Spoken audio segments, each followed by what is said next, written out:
The topic for today's live is to stop downgrading / deferring your dreams, okay?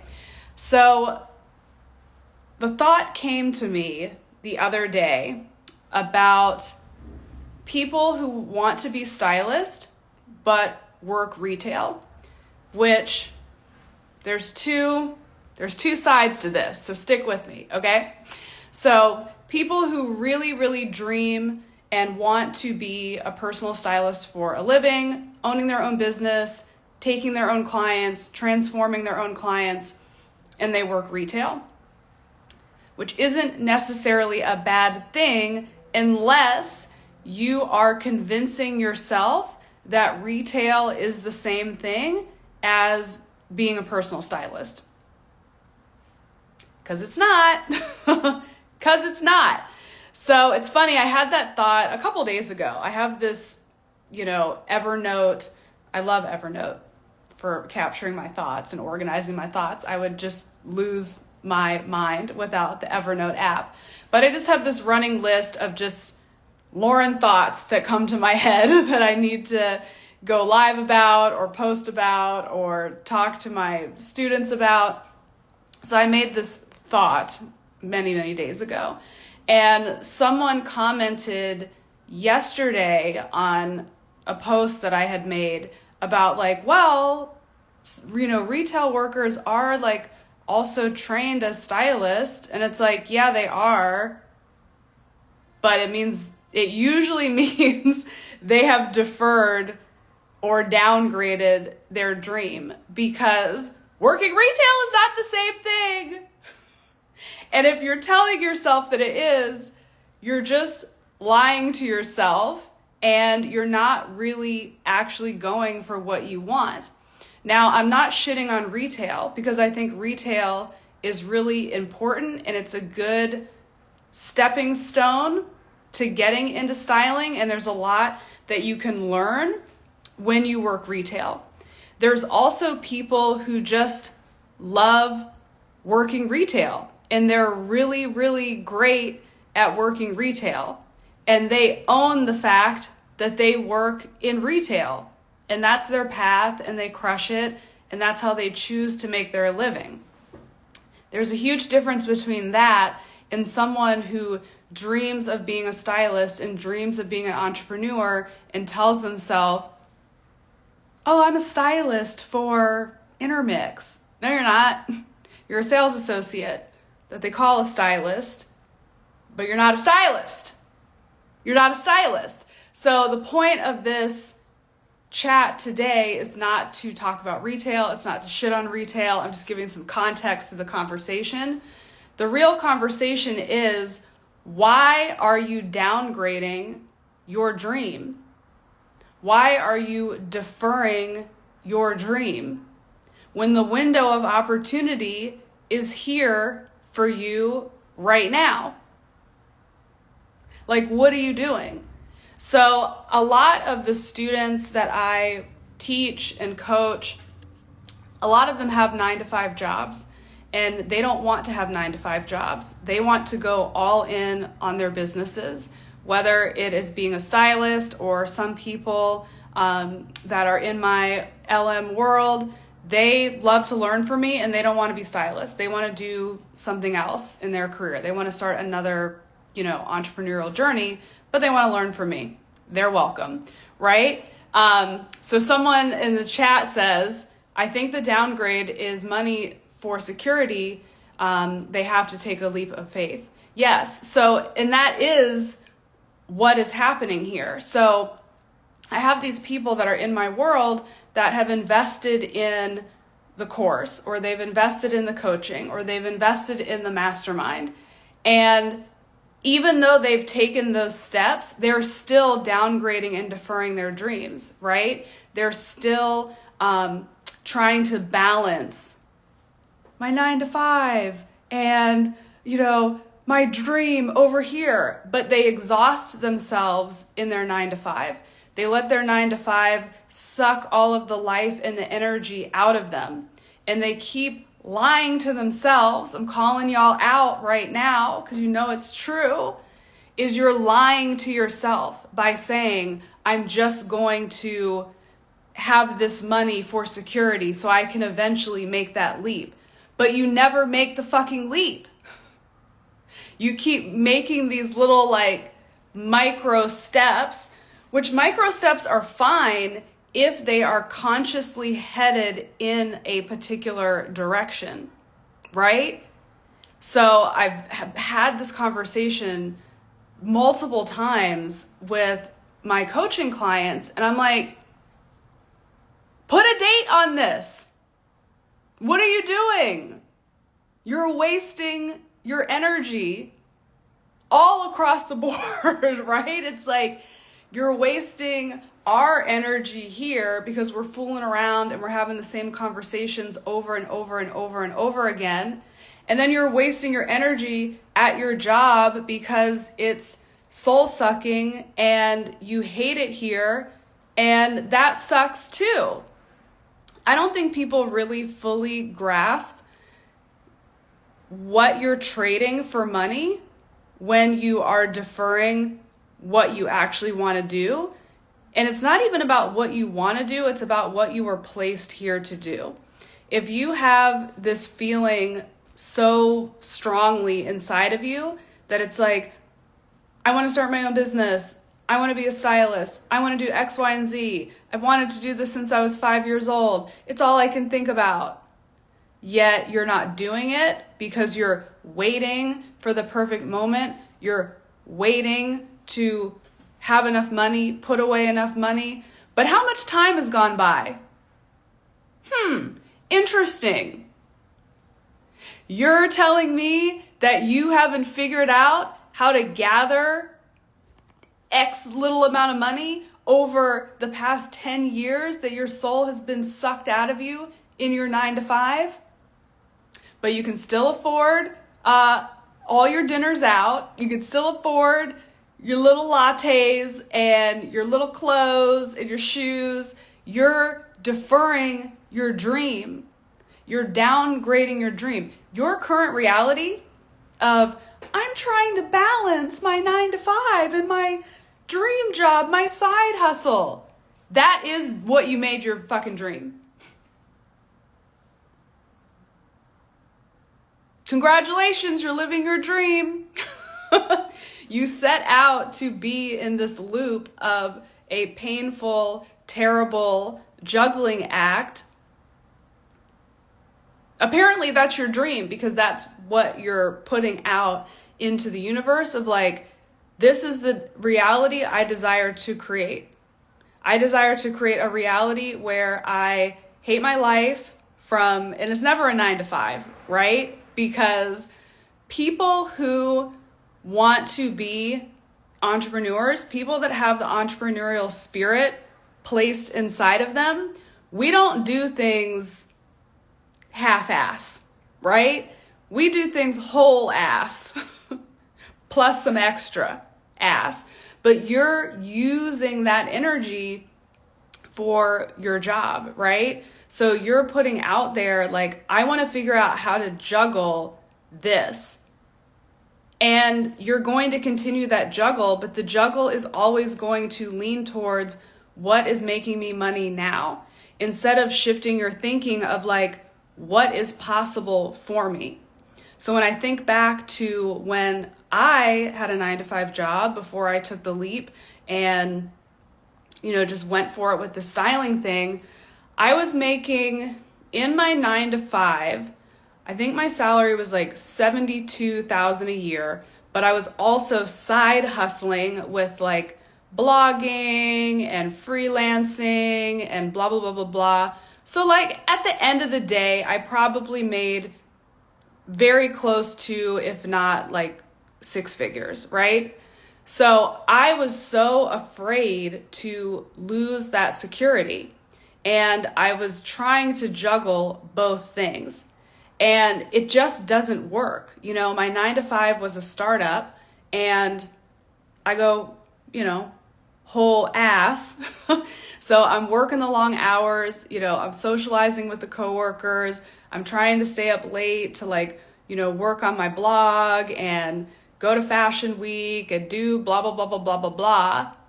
But the stress and the anxiety of all of that, of knowing that I'm not living to, not to sound cliche, but like my full potential. My full potential was to create on my own, not with a boss. My full potential is to help people in a very powerful way.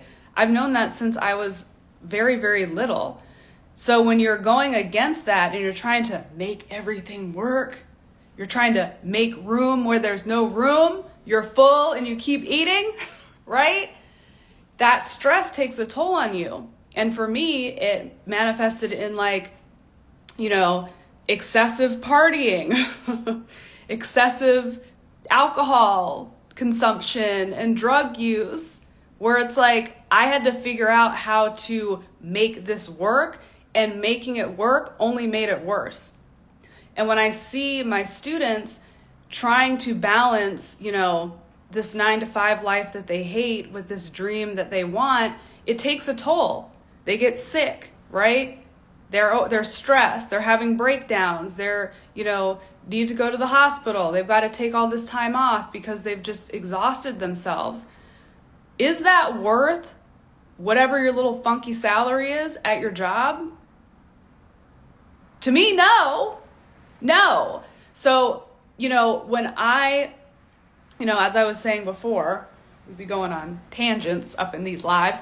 I was probably making, close to 6 figures, right? Let's call it like 90K or something. I was so afraid to let that go. But when it got to the point where it's like, I can't live like this. This is just terrible. I can't do this. Let's just see what happens. Cut to a few years later, making millions of dollars. And I was so afraid of losing this little $90,000 a year where most of it, gets taken out with taxes and blah, blah, blah, blah, blah. There's no write-offs. What could be possible if you stopped downgrading and deferring your dreams? Do you really think that if this dream, this vision for yourself was placed inside of you and never let up? I'd be talking to my students. I'd be talking to y'all on free workshops and master classes and whatnot. And all of you are like, I've known since I was 5. I've been obsessed with fashion since I was 3 years old. I knew I wanted to do this since I was in middle school. Do you really think that continual thought would keep playing in your head for decades and decades if it wasn't going to work out? I can say this because I've been there. I've seen it, right? I've lived what a lot of you are going through. I broke through and was like, at this point, let's just roll the damn dice here. Let's just find out what happens. And I've seen what the promise looks like. I've seen it with my students who take those risks, right? Who are like, we're doing it. We're going all in. We're not going to balance. We're just going to figure it out. And I see them get those results. So in the journey of entrepreneurship, which really starts with this nagging feeling that's inside of you, that's the start of your journey. It's really listening to that and understanding that taking these risks and really leaning into your dream is part of the process. And sometimes inside of that process is discomfort. And I'm sorry, if you're afraid of a little discomfort, this ain't the life for you. This ain't the life for you. Probably should try to get a new dream or get at peace with that soul-sucking 9-to-5, because massive growth, discomfort comes with the territory.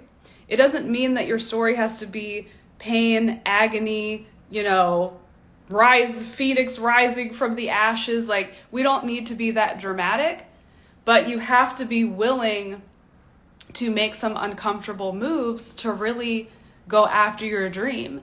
So for me, that meant, I came to this crossroads where I was trying so hard to juggle. I'd started getting into celebrity styling, and I was interning for Stylist.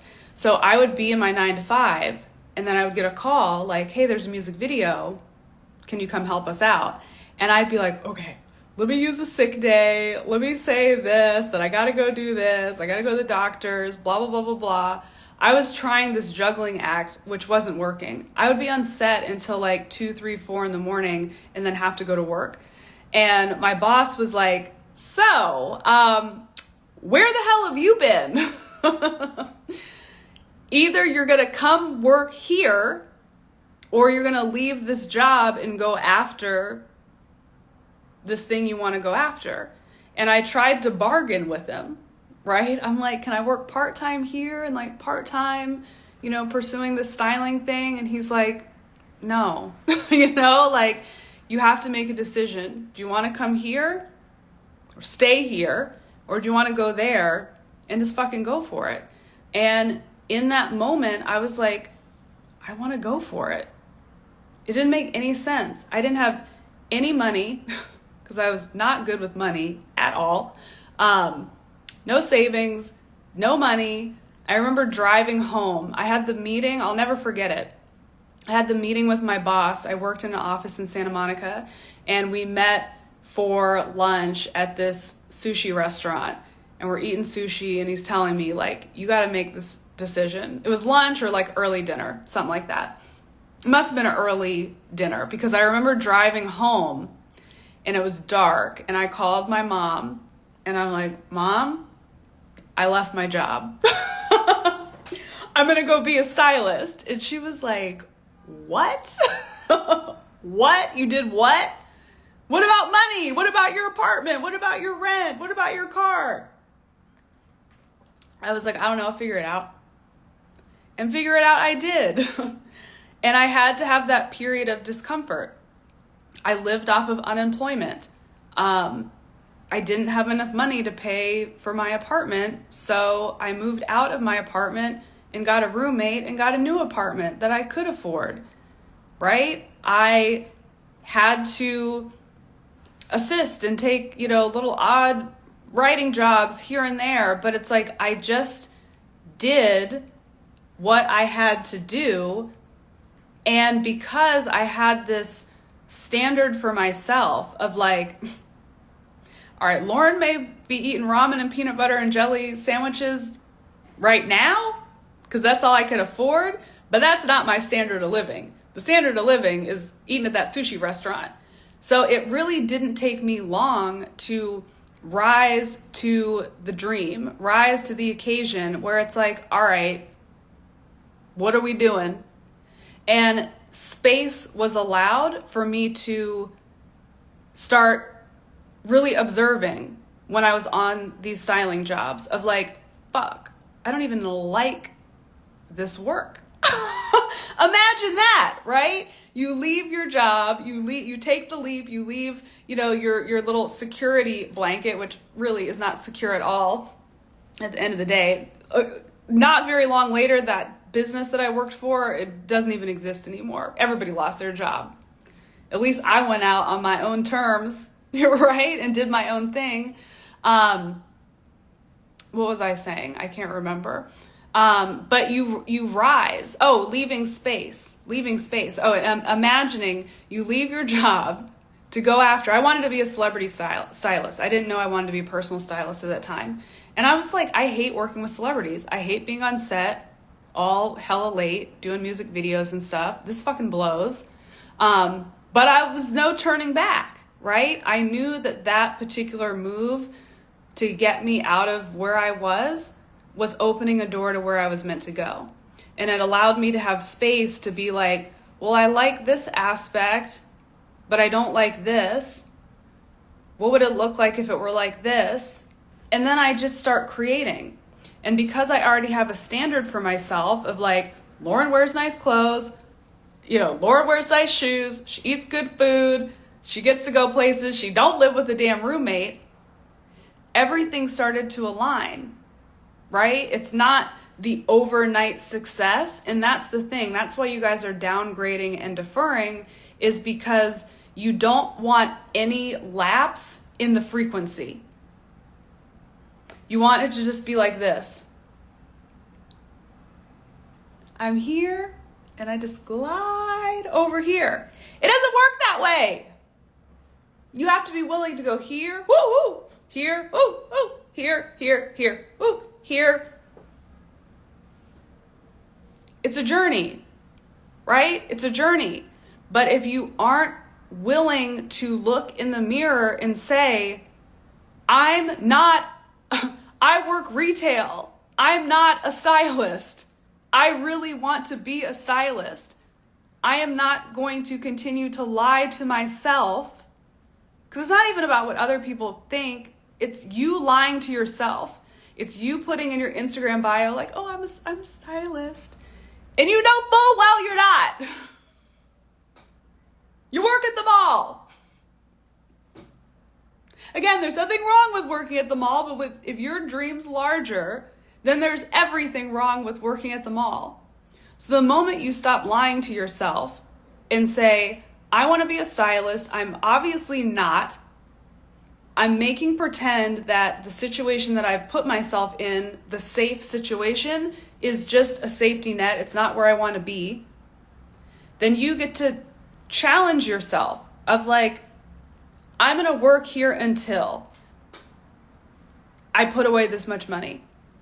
And when I say put away this much money, I mean, I'm actively trying to put away this much money. Not like, I'm just going to keep living the way that I always live and just hope that there's money left over.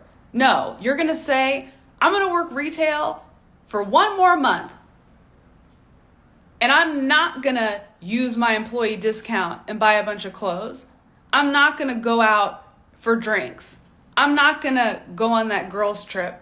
I'm going to put away every dime from this, and I'm going to learn everything I can learn from this retail environment. I'm going to cozy up to my best clients here at the store. So then when I leave, they're going to miss me and find me, and they're going to be my clients. That is the energy of not downgrading, but using where you are to go somewhere else.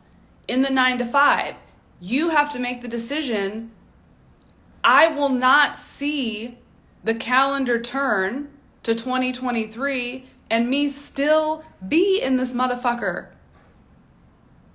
Hating this place, getting sick, feeling stressed. I'm not doing it. So what I'm going to do is I'm going to say yes to my dream, and I'm going to make an actual plan to get out of here.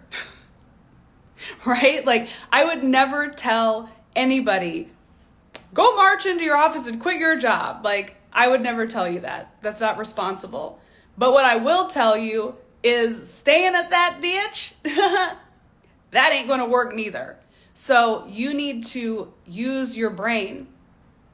I've been in places that I don't want to be, even being an entrepreneur, right? Of like, oh, this company that I'm running, this don't work for me no more. I had to make a plan, an escape plan for my own company that made sense. But knowing full well the transition isn't going to be smooth, right? I had to go from like making millions of dollars to being like, I don't know if I'll make another dollar, but I'm not going to be here anymore because it's not where I see my path. And guess what? I have a certain standard for myself.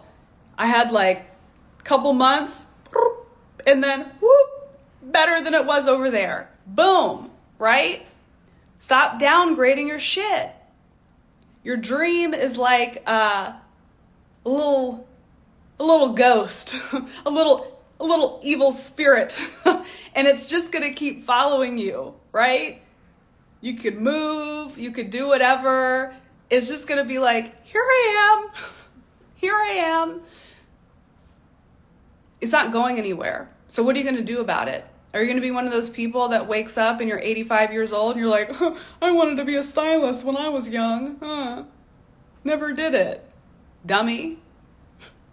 Are you going to be the 60-year-old, working at the mall? Again, no shade. But if that's not where you want to be, I'm a stylist. Girl, you're 60 and work at the mall. You're not a stylist. Stop lying. There is no perfect time. There is no perfect window. There is no big old drop of money coming your way that's going to be like, oh, now I can invest in my business and my dream. There's that big old, balloon filled with money that fell from the sky. It's not coming. The bigger risks that you take, the more that's on the line, the more dedicated you are to making this work, making it happen. The fact that I left a secure job with a lot of money and was like, now I'm living off unemployment with a roommate and I'm a stylist intern and I'm 28 years old, I was going to make that work. There was no way. After calling my mom and being like, so I left my job. She's like, what about your car? What about your apartment? I'll figure it out. There was no way I was going to call her and be like, I didn't figure it out. There was no way. There was no way. So I only had a choice but to figure it out. And I can't even imagine, I'll try for the sake of this live, what if when I had that sushi dinner with my boss and he said, what do you want? Door number 1, stay here. Door number 2, go after your dream and figure this shit out. What if I picked door number 1? What if I said I'll stay here? I stay there. The company dissolves. We're all out of jobs. I go find another one just like it. And then all of a sudden 10 years passes and it's like, do I really work like in marketing for, internet startups? The hell? I'm supposed to be doing so much more. The frick? Time's gonna keep timing. It's gonna keep going. What are you gonna do with it? What are you gonna do with these little windows, right? Another little topic on my Evernote of Lauren rants for you guys is recognizing, which correlates with what we're talking about now, is recognizing these windows of grace, these little, oh my gosh, here's an opportunity. Here's a moment of grace. What am I going to do with it? They don't come all the time. They don't come all the time, right? I just celebrated 13 years of sobriety the other day, and it's like there was a little window that opened up for me that was like, you can keep living like that dumpster fire train wreck, or you can like come over here and try something different. And it's like going through that window and trying something different, and everything changes. But it doesn't open back up all the time. Sometimes you get lucky and it does, but oftentimes it just doesn't, right? If I was like, nah, I'm going to keep partying, would I be dead? Would I be in jail? Probably. The rate I was going. I love to pick a fight with any old buddy, right? So it's like, what are these windows? When you guys recognize a window, and like, I don't say these things as like a form of manipulation to like work with me, work with whoever you want. I don't care. But when you get these windows of like, oh my gosh, Lauren opened up Style Boss Academy again. Oh shit. I know I really want to be a stylist. Oh shit. I know that all of our students like really crush it and do well. The window opened and you're like, I'll do it later when I have money. And then it never happens. I watched, for my days in my old company, School of Style, I was at School of Style for damn near 12 years, right? And I watched students Oh, when's the next time your class is opening? Girl, I don't know. In 6 months, I don't know. When's the next one? And it's the same people. When's the next one? When's the next one? Next one comes around, the price of it fucking doubled. Oh, it's more money. When's the next one? When's the next one? I watch people say, when's the next one? And then I left the company and took my class with it. And they were like, how could I sign up for School of Style? Where did it go? Bitch, it's gone. The window closed. It's gone. You big dummy. You deferred your dream for 12 damn years. Still hit me up. When's the next one? When's the next one? Are y'all not seeing how this works? The window don't stay open forever. Stop asking when the next one is and start asking yourself, I got to figure this shit out. It's like if someone, an artist that you really, really love is having a concert, are you going to take your chances on when's the next one? You don't know when they're coming back. It was like when Dave Chappelle came to the Hollywood Bowl. I love Dave Chappelle. Love him. Love him, love him, love him. Love Dave Chappelle. There was no way I was missing that. Oh, I'll wait till the next one. We don't know when the next one's coming. We don't know. You know what I'm saying? It's like, boom, opportunity. I'm figuring this shit out. And I wanted to make sure that I had the best seats. So I'm like, this is like a once in a lifetime opportunity. Dave Chappelle here in my city. Oh my God. I'm going to remember this for the rest of my life. I'm going to figure it out. You have to have that same energy when it comes to building on your dreams. Life is so fragile that like anything can change in a moment. Anything and everything can change in a moment. So when we look at things in those same things, like, oh my gosh, the window of opportunity has come where like, I'm feeling so fired up for my dream. There's an opportunity to learn. There's an opportunity. Treat that like this is the last show. It might never come back. And then see what happens when you start operating in that energy, right? Like I've just seen so many of my students come in that it was like, this is the moment. This is the moment. And they make stuff happen. Where I have a student who she jumped on it. Like as soon as the opportunity was there, she's like, I'm in, I signed up, I'm doing it all, doing the group coaching, doing the course, doing it all. When she came in, she was charging like $200 for her services. I was like, you're charging $200 for your girl? You are tripping. And since going all in and not, I wait till, like if she was charging $200, I mean, she could not really afford my course. But guess what? She figured it out and figured out how to do the group coaching. Now she is charging, I can't do the math.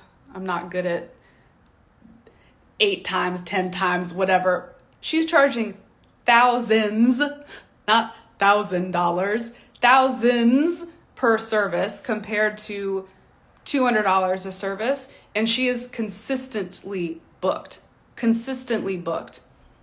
I've given her jobs that I am not interested in taking because I don't take private styling clients anymore. She went for it. So can you imagine? Oh, I'm just going to wait. She's killing it. She's crushing it.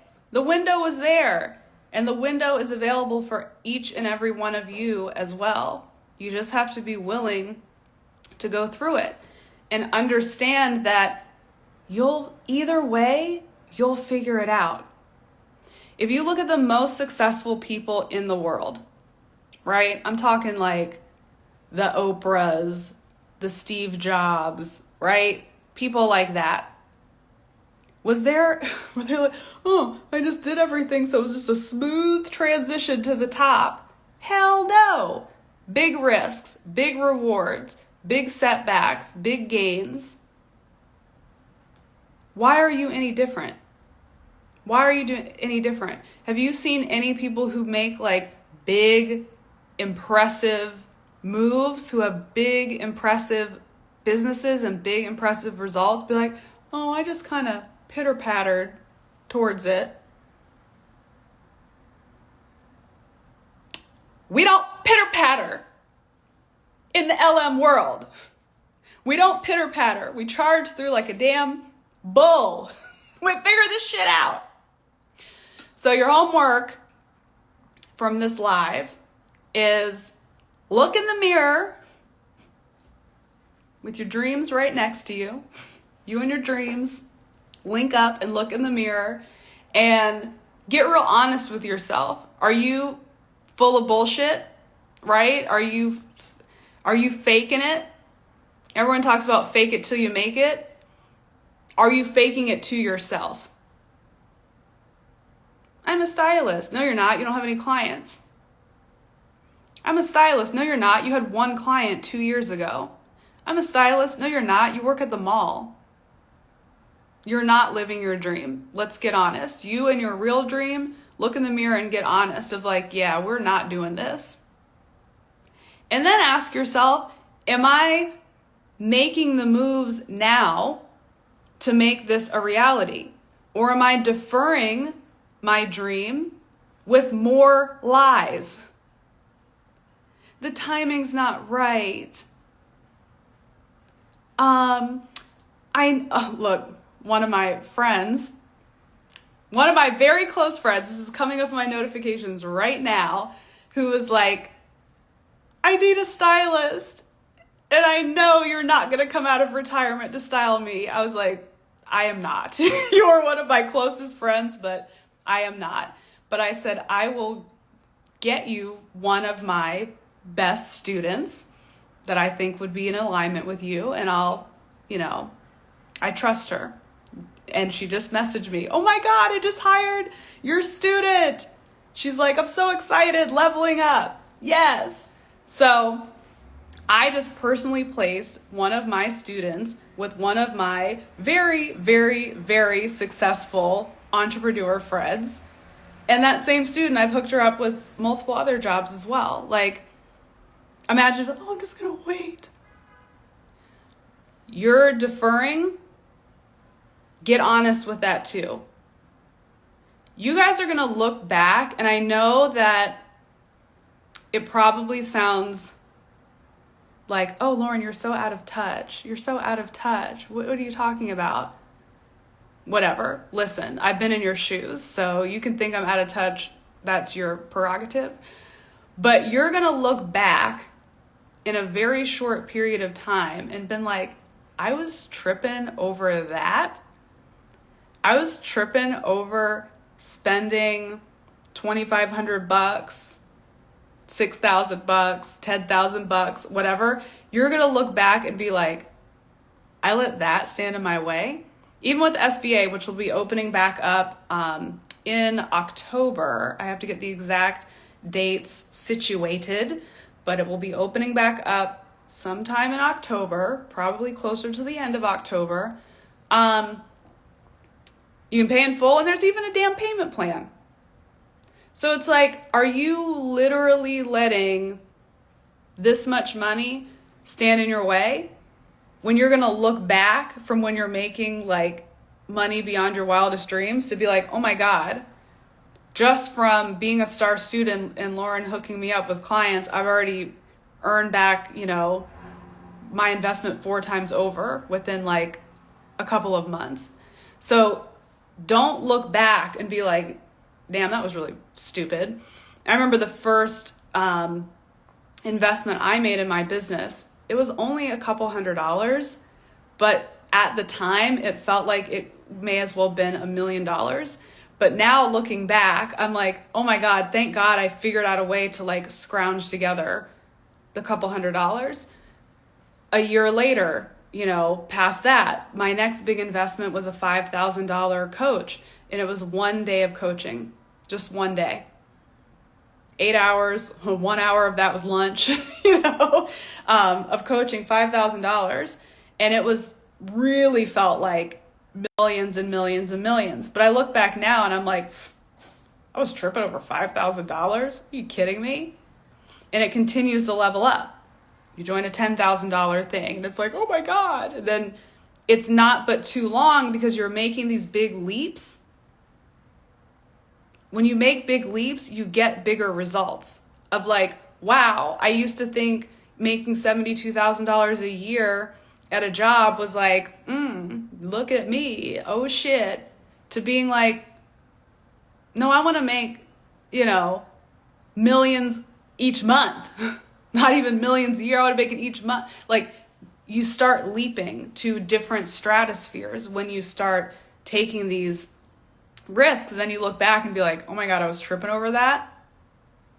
It's just the same way as you look back of like when you thought Payless shoes were the shit.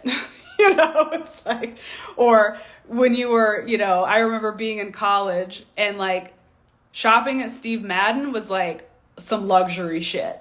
Like I'd be shopping in Georgetown, like that would be our like fancy shopping trip, like going to Georgetown and from the DC area. And being like, oh my God, going into Steve Madden, like that may as well have been like Manolo Blahnik. Where today, I'm in a very different place in my life. It's like, no offense, I would be caught dead in Steve Madden. But I do love Steve Madden as a brand. And if you haven't seen his documentary, it's fantastic, okay? But 41-year-old Lauren wouldn't be caught dead in Steve Madden, okay? I've entered a different frequency, but the admission to these frequencies in business are taking risks, are making investments that maybe make you uncomfortable. And honestly, the more uncomfortable, the better, because you want to get your damn investments worth.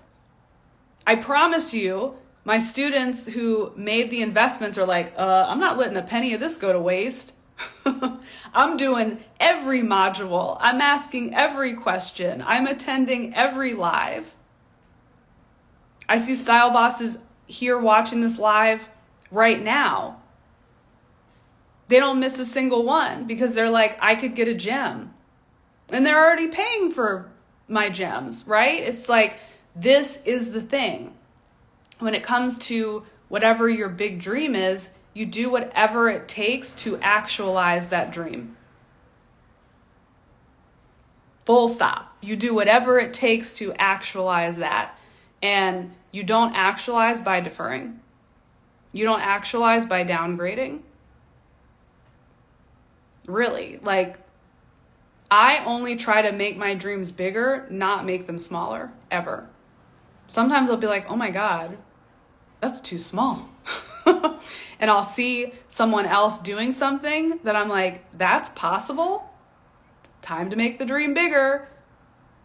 Time to go in more to see if I can make that shit happen. I could talk about this all day, but I'm not, because I got meetings today. But I hope this little chat gave some of y'all a little bit of inspiration. I saw a little bit of it in the chat. Look at this. When you said SBA was opening again, I didn't know how I would pay, but I just knew I was going to be in it. And guess what? She was.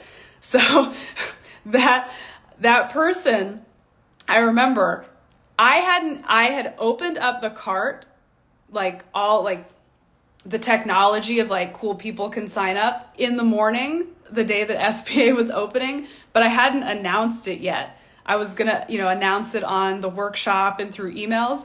And the second I opened it, she signed up.